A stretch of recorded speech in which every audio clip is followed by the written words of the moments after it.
Daily news and analysis. We keep you informed and inspired. This is World Today. China's top economic regulator has blocked the foreign acquisition of the Manus project. Russia has voiced support for Iran, saying it's ready to help end the conflict and promote peace and stability in the Middle East. And German Chancellor has criticized the U.S. strategy in the Iran conflict. Welcome to World Today, a news program with a different perspective. I'm Anna in Beijing. To listen to this episode again or to catch up on previous episodes, you can download our podcast by searching World Today. Our top story. China's top economic regulator has blocked the foreign acquisition of the Manus project. The National Development and Reform Commission has rejected Meta's acquisition of the AI startup. Unlike chatbots that only generate text, Manus autonomously plans and executes complex tasks from data analysis and coding to research and file processing. Last December, Manus announced that it would join U.S. tech giant Meta in a deal of over $2 billion. So to delve into this, let's have Li Lun, Assistant Professor of Economics at Peking University. Thanks for joining us, Professor. Thanks for having me. Professor, let's start with the basics here. How do you rate the whole Manus Meta deal? Some people in the industry are calling this a kind of Singapore bath model. From a legal and regulatory angle, what risks does that kind of move create for both the company and the country? Yeah, so the so-called Singapore bath or Singapore washing model that you mentioned is basically an attempt to change the legal identity of a company by moving the holding structure or headquarters offshore. But I think the key issue of the debate here is not simply that if Manus is registered in Singapore, because I think the substantive, the transfer or the transaction of Manus sale to Meta is a substantive transfer of China origin AI capability. So that includes technology, data, intellectual property, and also engineering team to a U.S. technology giant. So I think for the company and for the countries the risks are very concrete. So, these transfers for asset and for equity, they have to be reversed. So Meta, have to give some refund to Manus and cancel or reverse, the investment. And also for China, for the country, I think the concern is also broader because, we're talking about the frontier of the AI. They are not just products for commercial uses. It also includes talents. It includes all the user data. Especially, it has concerns for national security. So if these capabilities or these properties can be suddenly shifted abroad through a legal restructuring, as you said, Singapore washing, then I think this is going to imply a much larger risk in the future. Indeed, this transaction touches on multiple sensitive dimensions, including the international environment, critical technologies, data security, and capital operations. Cases like this are not common, but they are quite telling. So help us understand here, what exactly was blocked in this case?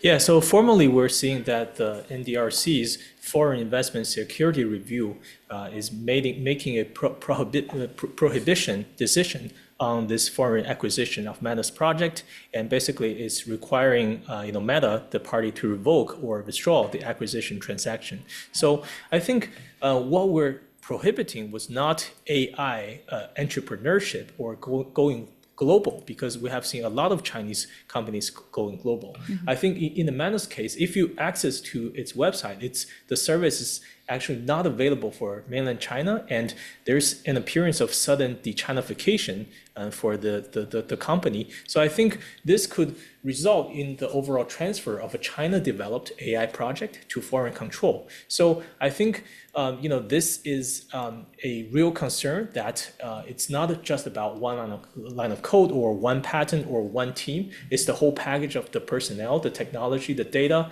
the business models, and the rights to administration. So this case is very complicated, and it can trigger a lot of very complicated security review. So I think the prohibition is really reflecting all of these complexity. Professor, as earlier you mentioned, Manus core tech was developed in China by Chinese engineers, but by the time the deal was announced, it was reportedly registered in Singapore. How will this work, and what legal basis and considerations is China's move based on?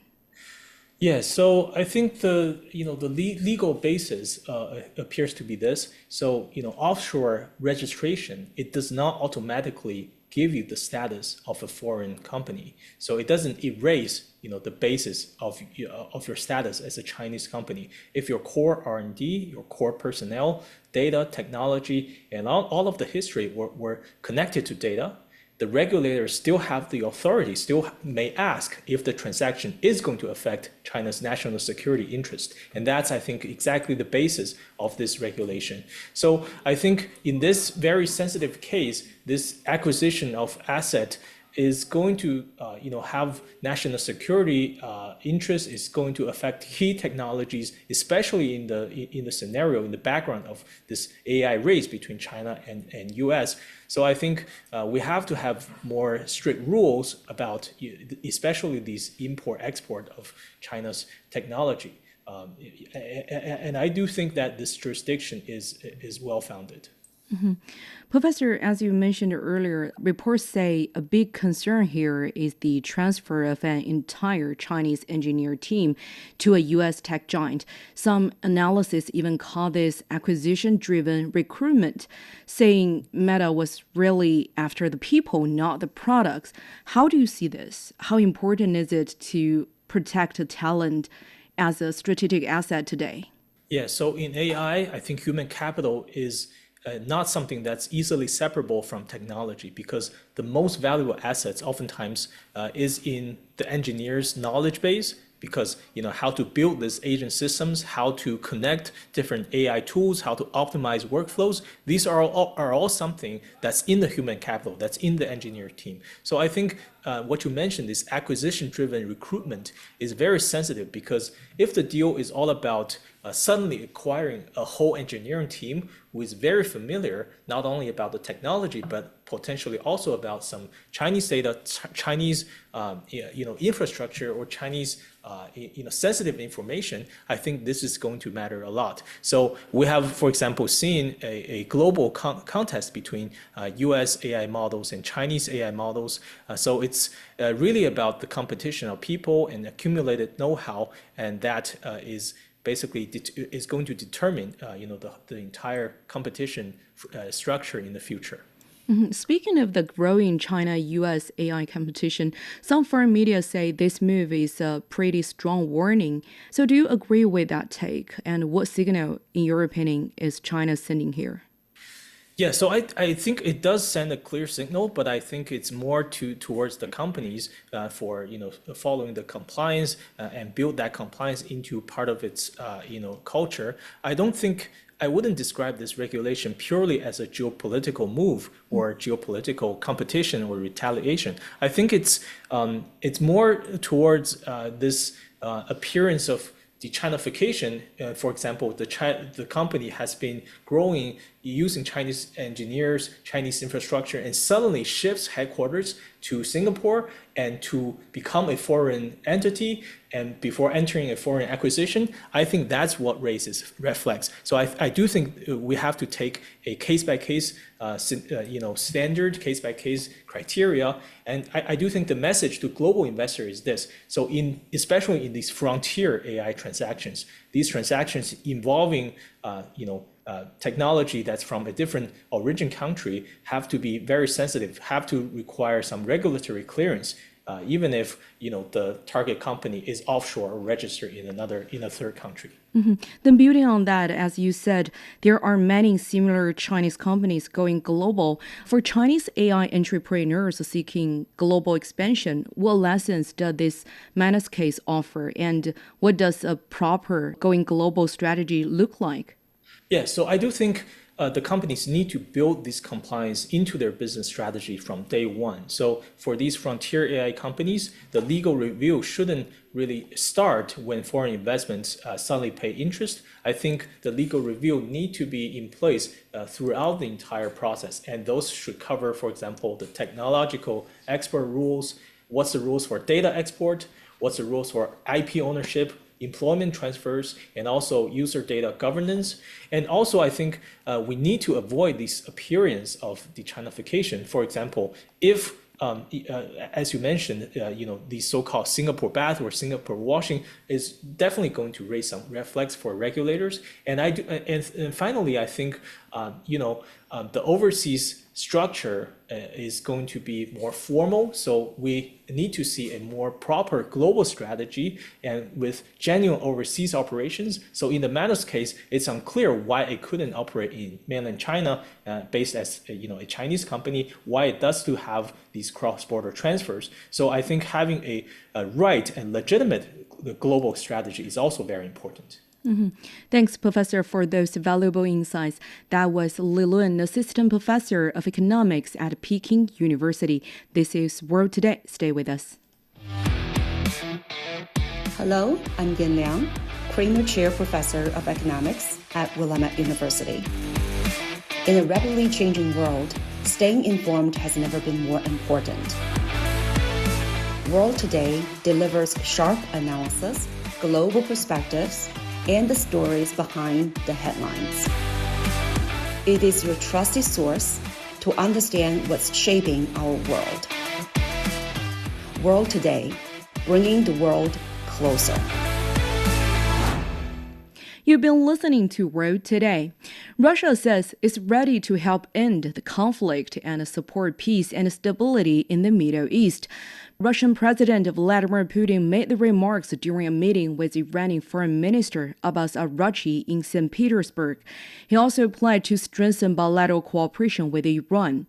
Araghchi reaffirmed Iran's strategic partnership with Russia and thanked Russia for its support. He also blamed that Washington's destructive habits, including unreasonable demands, shifting positions, and repeated breaches of commitments, have hindered diplomatic progress. For more on this, let's have Jun American Research Fellow at the Center for China and Globalization. Thanks for joining us, Jun. Thank you for having me. President Putin has stated that Russia is willing to help promote peace in the Middle East, with U.S.-Iran talks stuck because Iran has its own phase plan and the U.S. has firm red lines. How do you assess the potential impact of Russia's involvement? Specifically, what mediating role could Russia play between Washington and Tehran? Obviously, the situation has been evolving very rapidly. And we know that after the first round of negotiations, which were hosted by Islamabad, those lasted less than 24 hours, right? And then a second round supposedly was supposed to happen. And instead, what we saw is that Iran's foreign minister went on, visits to Islamabad, to Oman, and then to Russia.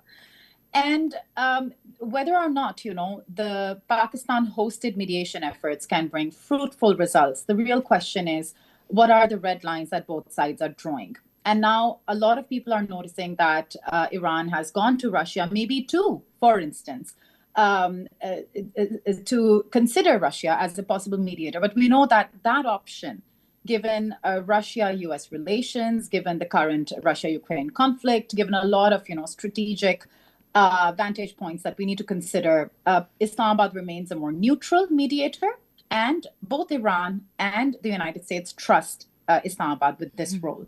That said, I think it's important to understand that strategically, Russia and Iran have stood by each other. We know that even the Shah's government didn't have terrible relations with Russia, but after 1979, it became clear to Iran that Russia is an important player. Russia is an important partner. And we know that Russia's support has been very significant, whether it came to economic, military, technical issues as well, economic, despite, sanctions, and diplomatic. So I think really what Iran is doing right now, first of all, is to visit key partners including, again, Islamabad, Oman. They've also reached out to Qatar, Turkey, Saudi Arabia, Egypt, and including Russia to see what more can be done. There is a conversation happening within Iranian, policy circles that Iran is also looking to acquire some more technical expertise. We know that Russia's support was very important when it came to Iran being able to identify targets within the region. So they have that kind of, strategic cooperation that's been ongoing, and it's been mutual. Iran has also been supporting Russia tangibly when it comes to vis-a-vis Russia, Ukraine. But Iran wouldn't want its skies to be as infiltrated as they were. So more than, Russia playing a role as a mediator, I think what Iran is really looking at is what is the breadth of Russia's support in this given moment. And we also know that as of now, there is an international consensus that Iran holds the cards. If the Trump administration had a military solution to Iran's blockade of Strait of Hormuz, they would have tried it. So what Iran is really looking for is support in case that 40-day war resumes somehow. That's number one. And number two, obviously, Russia's support has been paramount diplomatically as well as a permanent member of the Security Council. So I think Iran is just solidifying its partners, their commitments, and also figuring out what could be the room for negotiation with the United States. And that cannot happen in a vacuum without understanding what kind of support they can expect from core partners. Iran calls its ties with Russia a top-level strategic partnership. What does that really mean on the ground right now, in your opinion? And if talks with the U.S. fall apart, would Russia step in with support like military or economic? First of all, this highest level strategic partnership, it was formalized in a 20-year comprehensive strategic partnership treaty, which was signed in January 2025, right? We know that Iran has faced threats that have escalated. This is not the first time that Iran has been on the receiving end of aggression from Israel and now from the US. So it has been important for Tehran to secure partners who can possibly, first of all, also help Iran through what are brutalizing sanctions for decades. Then, as I mentioned, military and technical support. Iran and Russia have had decades of cooperation on this front. And then diplomatic support remains very important. For example, Tehran would thank Russia for vetoing the resolution introduced by Bahrain, which was very one-sided in its criticism for what Iran responded with, as opposed to, calling out the aggressors. So this kind of holistic strategic partnership becomes important for Iran, especially in a situation where they see themselves increasingly targeted in the region and from beyond the region. And I'll also mention that, this could, obviously, it can have multiple dimensions. Again, that Iran has benefited from partnership, from support by the Russians when it came to figuring out the targets, right? Identifying targets. Iran, in and of itself, doesn't have that system, a very sophisticated system. But now, what's second for Iran, and this may be the priority, we might find out in the coming days or weeks, that Iran would want the capacity to deter itself being targeted the way it has. We know that a lot of civilian infrastructure was also targeted by the Americans. And if Iran is able to secure some kind of support from the Russians to be able to deter such targeting, then I think that could be high on the agenda. But essentially, again, as I said, it's about, like any country would in their situation, going to your core partners, understanding what options they have, and also, improving their capacity for self-defense and relative leverage. I think this is really the core of these visits, including Moscow. From Russia's perspective, how might Russia's position on the Iran issue and any support it may offer affect how the U.S. handles the Ukraine issue? That's such an important angle to look at. This is something that, because we know, in my own reading, the kind of posturing that the previous Biden administration had vis-a-vis NATO, vis-a-vis the Russia threat or the imagined Russia threat at that time. I know that a lot of times in mainstream media, what we're looking at is a very Western-centric perspective on how events have unfolded. But really, there is another counterpoint that Russia was reacting to growing what they call NATO expansion, right? Mm-hmm. So long story short, we know that Trump traditionally has not had the same qualms vis-a-vis Russia as his predecessors had. And then we also know that obviously now the situation in Syria is quite different, but there was an understanding that the difference between what happened to Libya versus what happened with Syria, where there was relative stabilization, I'm talking more than a decade ago, was that Russia was more involved. So Russia has been a global power. It continues to be a global power. It has strong diplomatic ties and also diplomatic leverage. It is also military power, right? And it is possible that maybe the Trump administration, because they're also looking for an off-ramp. This is a conflict where the Trump administration has been constantly changing goalposts. And right now, whether you look at the global north or the global south, the consensus is that they do not have leverage. They don't have a way out. This is an unpopular war, whether we talk about allies or domestically. So he needs an off-ramp. So it is not impossible to conceive that the Trump administration could think of some kind of negotiation that can involve both these conflicts, because in the end, he really wants that Nobel Peace Prize. He really wants to be seen as a peacemaker. And this is also an important reminder that after the 2012 election, when Rouhani was elected by the Iranians, right, that's when the United States saw an opening that maybe it's an appropriate time. Now we can have a nuclear deal, because we say that this is a new kind of leadership in Iran. So I feel if President Trump needs an off-ramp, and that off-ramp could have to do with, looking like someone who's making peace with a counterpart that doesn't have the same, what they call, aggressive tendencies, then Russia could be possibly a country they can discuss this with further. So it's again, like you said, it's all interconnected. We know that these global conflicts are not happening in isolation of each other. And we know that for the current Trump administration, it is important to find an off-ramp. And it is not impossible to conceive that Russia could be part of that grand plan. But there's a lot to unfold for us to even begin to conceive this possibility. But Zun, during the meeting, Iran has criticized the U.S. of being unreliable because making unreasonable demands, changing positions, and breaking promises. How do you read such criticism and interpret the timing of Iran's criticism?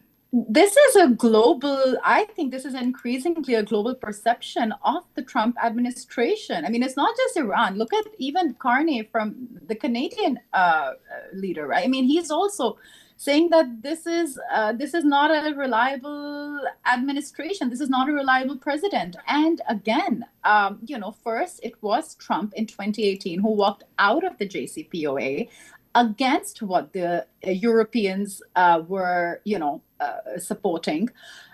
This is a president who went completely on the aggressive on Iran when previous administrations had refused to appease those demands by a certain ally in the region. And then now, I mean, he is constantly shifting the goalpost, as we already know. So the Iranians 100% do not find this a reliable administration to deal with. But what we can imagine could unfold is that they both have interests that are pragmatic and strategic for these hardline positions, so to speak, to mellow down a bit, to create space for a solution, because it is not in the interest of the Trump administration to continue this war. I think that's the basic raw reality. And they do not have, as I said, if there was a military solution, disallow Iran from being able to block the Strait of Hormuz, the administration would already have gone for it. They do not have that. This is an increasingly unpopular war. Thanks, Zun, for your insightful analysis. That was Zun Medican, Research Fellow at Center for China and Globalization.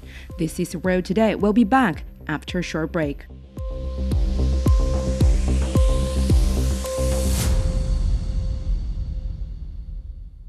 You've been listening to World Today with me, Anna, in Beijing. German Chancellor Friedrich Merz has criticized the United States for what he called a planless military engagement in Iran, adding that Washington is being humiliated by the Iranian leadership. Speaking in Marburg, he expressed doubt over a quick end to the conflict. Merz reiterated Germany's offer to help secure the Strait of Hormuz and restore global oil supply chains. but he stressed that Germany will only participate once all combat operations have ceased.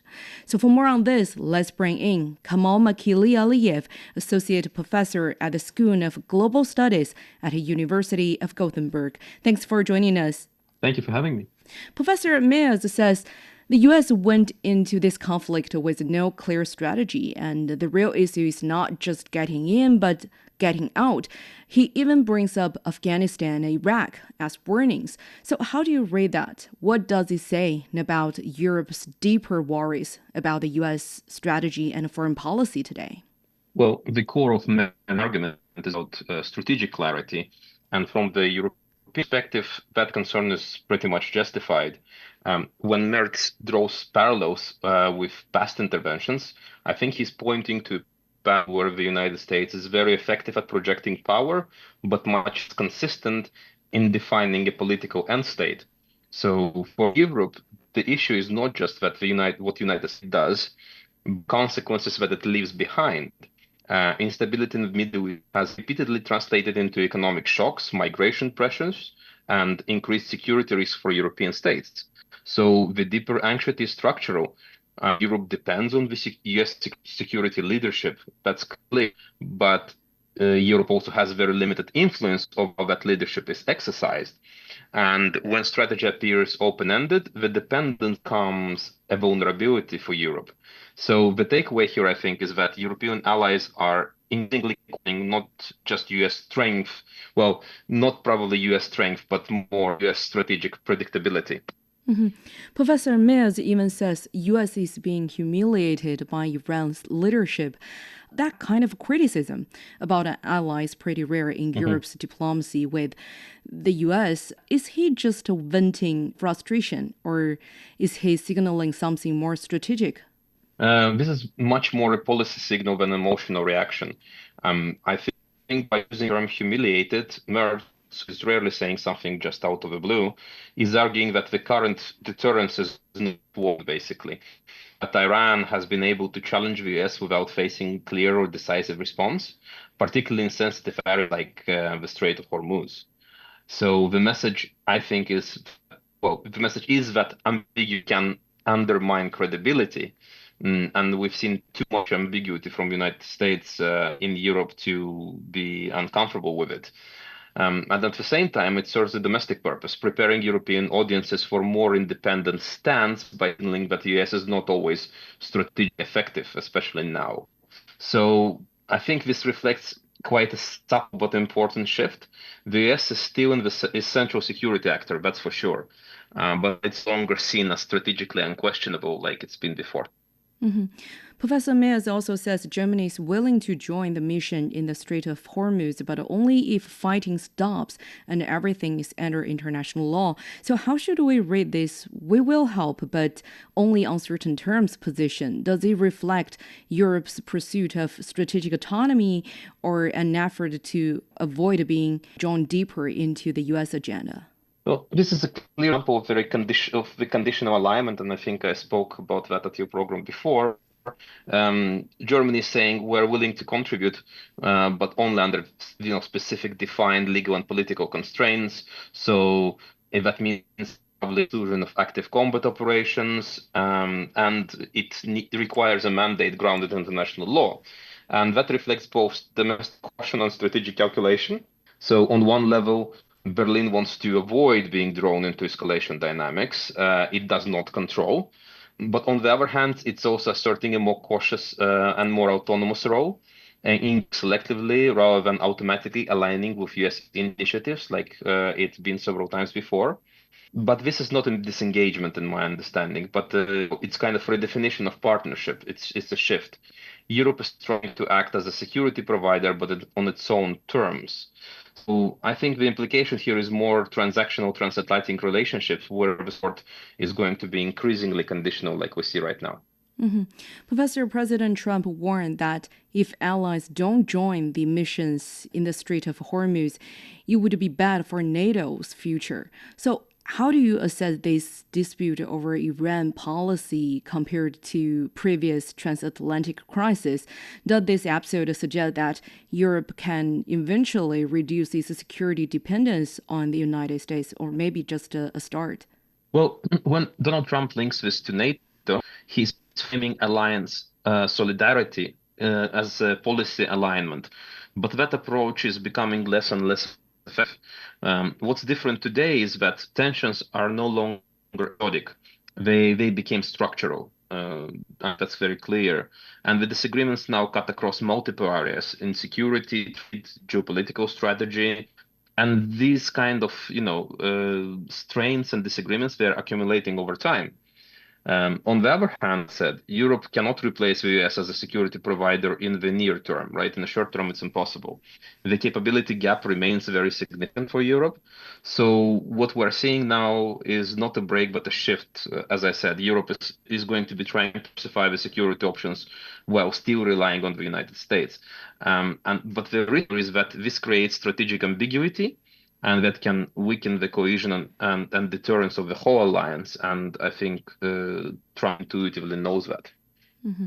Professor Merz also mentioned domestic affairs. He says the conflict is already hurting Germany's economy.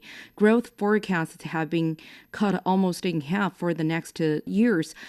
How could this economic pressure change Germany's stance toward the U.S.? Will it push Europe to act more independently? Well, that's very interesting because this is occurrence where the foreign policy and domestic economics they intersect very directly. Germany's economy is highly exposed to global trade and energy markets. Tensions in Iran feed into higher costs. They disrupt supply chains and they slow growth. And that creates immediate political pressure, and that's what the Merz is reacting to. So in practical terms, economic strain makes governments more risk-averse. A weaker growth outlook reduces appetite for policies that could, for example, escalate instability or prolong conflict. So over time, this is likely to reinforce the preference in Berlin for de-escalation, and we're seeing the first signs right now, but also to a strategic caution and potentially greater distance from US-led military approaches. So Germany is being pushed away from the United States military adventures. The broader effect is that economic constraints may push Germany and the EU toward the more independent and interest-driven foreign policy, as we talked before. Mm-hmm. Professor, one last question. With U.S.-Europe differences over Iran growing, what spillover effects could we see on Ukraine or even trade relations? That's a very interesting question. I think the key issue here is coherence. Because divisions over Iran between Europe and the United States, that will inevitably affect coordination elsewhere. And Ukraine, even subtle doubts about their strategic consistency, it could lead Europeans to act more cautious or hedge their positions, thereby weakening their support for Ukraine. At the same time, actors like Russia may see these divisions as an opportunity to test the Western unity. That's there as well. Or trade, on trade, example, we could see renewed action, particularly if geopolitical priorities diverge, for example. And on sanctions and industrial policy or energy strategies, there can be also diversions. So this is not, unimaginable. The overarching takeaway here is that the transatlantic relationship is not weakening in dramatics, but I think it's evolving. To what is evolving, that is a huge question, but it's unquestionable that it's becoming more conditional, more negotiated, and less automatic. And I think that marks a significant strategic shift that we're going to be seeing the evidence of more and more in the future. Mm-hmm. Thanks, Professor, for those valuable insights. That was Kamal Makili Aliyev, Associate Professor at the School of Global Studies at University of Gothenburg. Coming up, China's battery giant CATL announces a new EV battery capable of ultra-fast charging in just 6 minutes. This is Road Today. We'll be back. Welcome. I am Chu Zhang, Deputy Director at the Center for Middle Eastern Studies at Fudan University. On the World Today program, we will dive beyond the headlines to uncover the stories, trends, and impacts that connect states across the globe. Join me on World Today.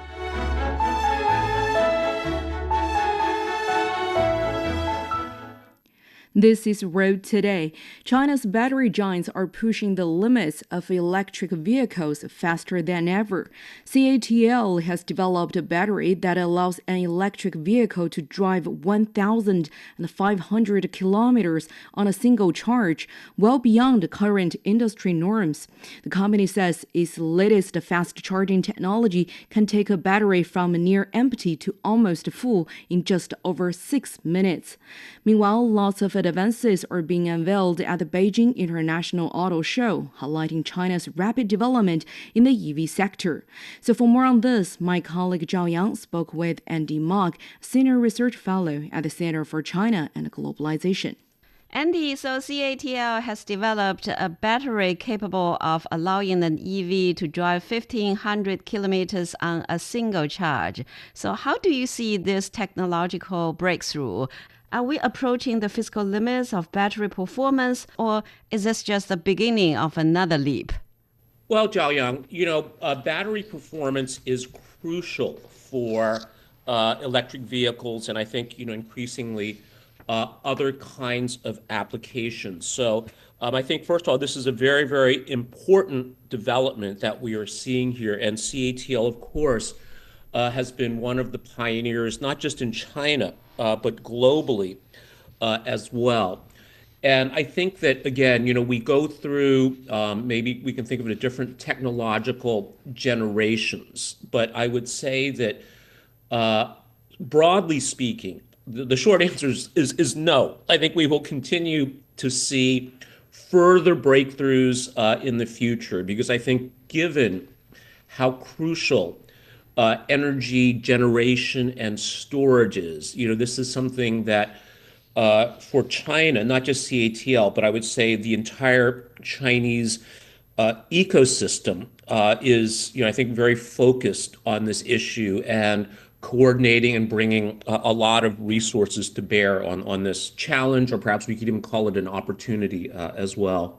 And as oil prices surging this year, a lot of Chinese EV makers have released their March sales results. They have record high exports. So how much is geopolitical tensions like the current Middle East conflict accelerating the shift towards EVs globally?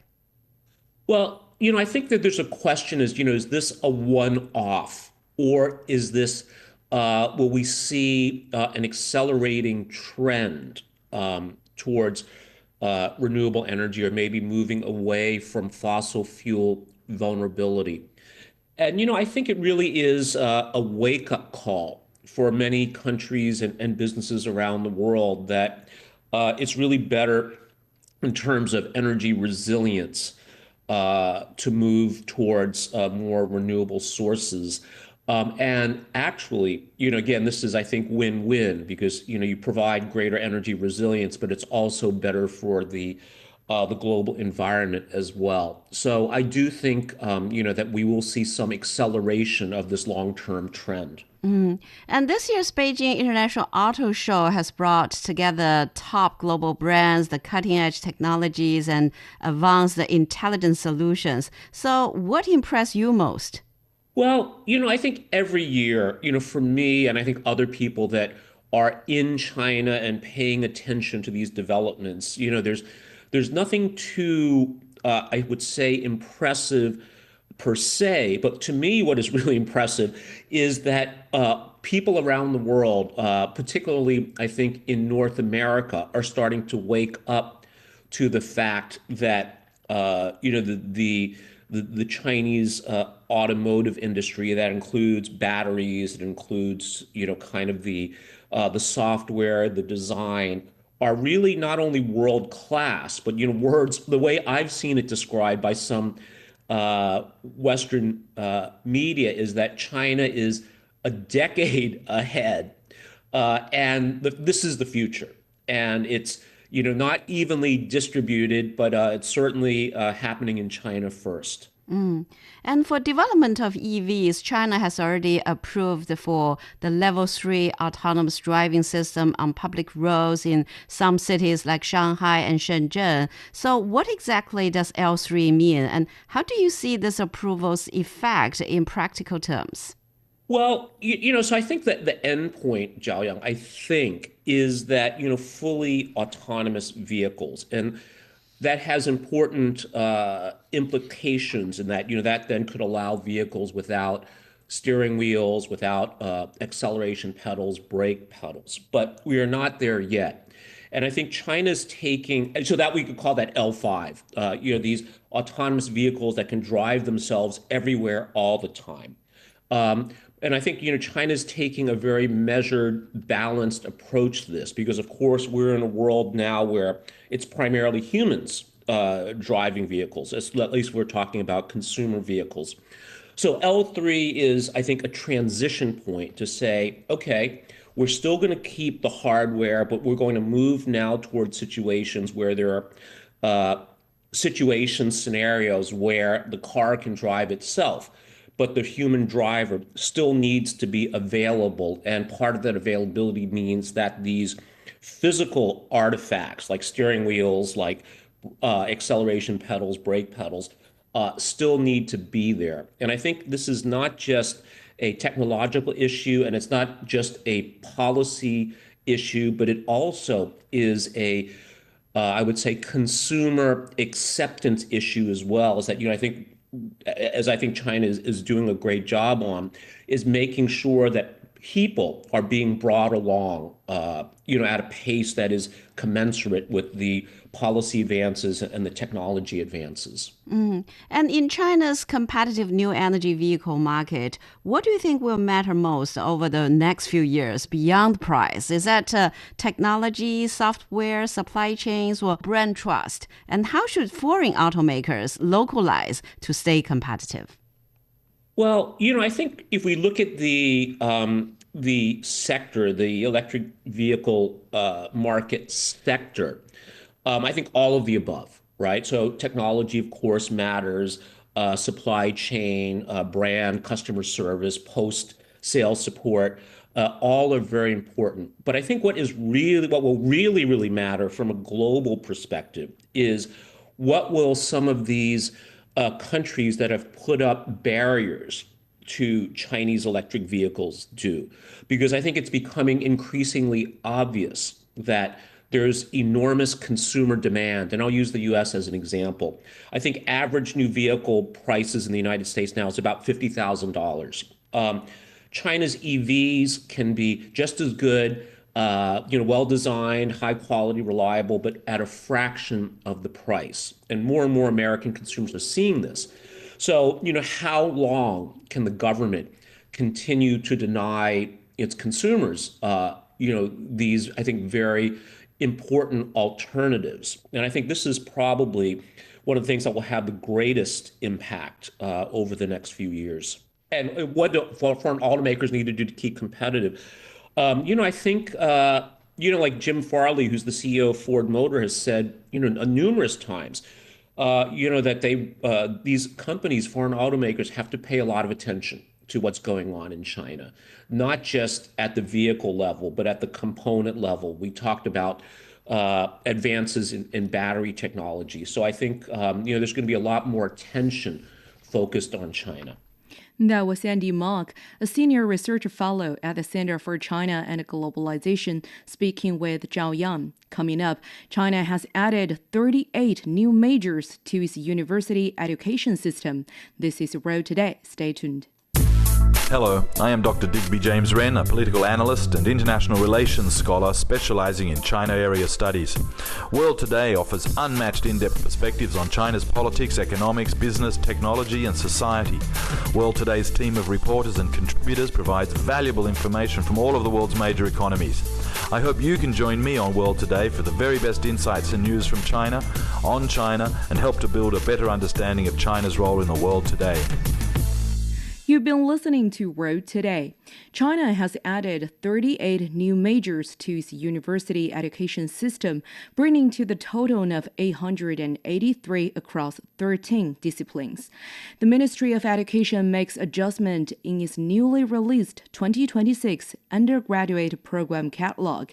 New majors include agriculture robot, urban renovations, and brain computer science and technology.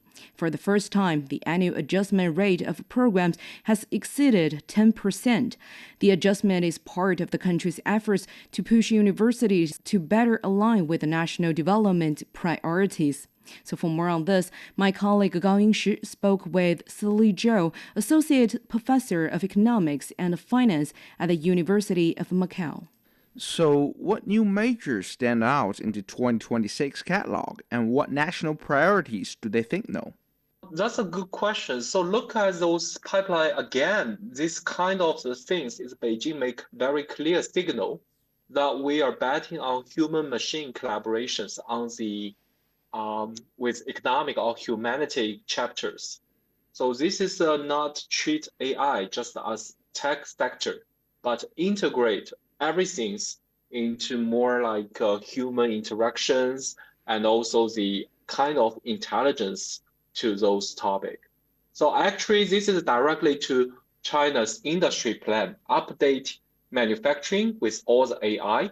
I can explain more when you have more specific majors. For the first time, the annual adjustment rate of undergraduate programs exceeded 10%. So what does this large-scale restructuring tell us about the new logic driving higher education reform? So this 10% is really the story. China is trying to make more kind of the policy from the educations. Is they try to not to revise it for the industry demand, but actually for the supply of the talent in the market through the university system. So this is more like a macro stories. For example, like China is getting older before it's getting rich. Some majors are quite out of dated when China tried to solve the issues for manufacturing not satisfy this kind of demand. For example, better living activities. The central government tried to think about it, but the answer is clearly not to abandon the manufacturing, but try to upgrade it. So how to do it? For example, looking at all the majors, all kind of signals, they try to embrace of the AI or future robotic as the manufacturing part. Actually, some of the firms not fully adopt this robotic, but they try to nurture those talent before the industry, before the firms actually adopt it. So that is kind of the first steps. They try to revise it on the supply of the talent to the market before it is too late. Looking at the specific majors such as embodied intelligence, future robotics, and like brain computer science, what do these choices reveal about China's macroeconomic restructuring? So I think the most important part is they facing about global competitions on these kind of majors. So that kind of the things is happening recently is more and more firms try to realize that technology or kind of the high-tech manufacturings are very competitive in those industry happening today. So what they need is not only the workers who can operate the machines, but they can think how to do it more hopefully. So that requires the university to educate, not, for example, not a accounting major student only knows accounting, but they should learn everything, including energy, including computer science, including like pharmaceutical or more kind of intelligence pharmaceutical industry. So that's why those kind of specific majors is trying to have cross interdisciplines. So they want the student to understand why it is, but not only for what it is. So that is the key changes for the majors. The catalog emphasizes the alignment between talent supply and market demand. So how does this wave of program adjustments reflect that goal, and what does it mean for universities in practice? So there are a million of universities always complain about the oversupply of specific field. Of course, like translations, English majors, or other kind of specific art major students are facing the mismatch of this labor market. This kind of mismatch is more costly. So we need to, for example, more students focus on the engineering part rather than more kind of the majors, such like what I have mentioned before. But in practice, universities actually are very slow to adjust it. So that's why those universities, usually from those top universities who move fast into AI or robotic majors, they could have some kind to say the lead advantage over other universities. But now the Minister of Education realized it would be the best time to consider about the enrollment of this advantage with certain kind of government support. So they try to bear the risk before it is too late. So what I can see in the future is the competition would be huge, but at least the talent supply will be kind of more changed or more kind of encouraged to what the government wanted before it is too late. Some observers call this as the engineerification of university majors. How does this compare to the trends globally? Yeah, exactly. So Germany has done for decades through this dual vocation system, like tightening how the technical educations with the industry. But it's not perfect. And also US is very focused on the STEM majors, as you might be heard of that. But now what unique for China is the world is changing so fast. So we all need is to, before it's too late, we change it domestically, we change it on the supply side, like the coordination for this centrally or about a whole system before it's too late. So the real question is, what university has produced to the market? So we are a public system. We try to solve what the society needed. So not like the German system, not like the US system, they are mostly market systems. So we try to encourage from the government side to produce the intelligence workers. Maybe it's not the innovators like those advanced economy, but we really want to encourage those engineers, those kinds of thinking in engineer. So what you are calling the engineerifications risk is really real, because in the future, the competition will be like who owns the best engineer in the world. So that's why I think the Chinese government is really smart and encourage for this direction before it's too late. That was Li Zhou, Associate Professor of Economics and Finance at the University of Macau, talking with my colleague Gao Yingshi. That's all the time for this edition of World Today. I'm Ge Anna. Thank you so much for listening. Bye for now.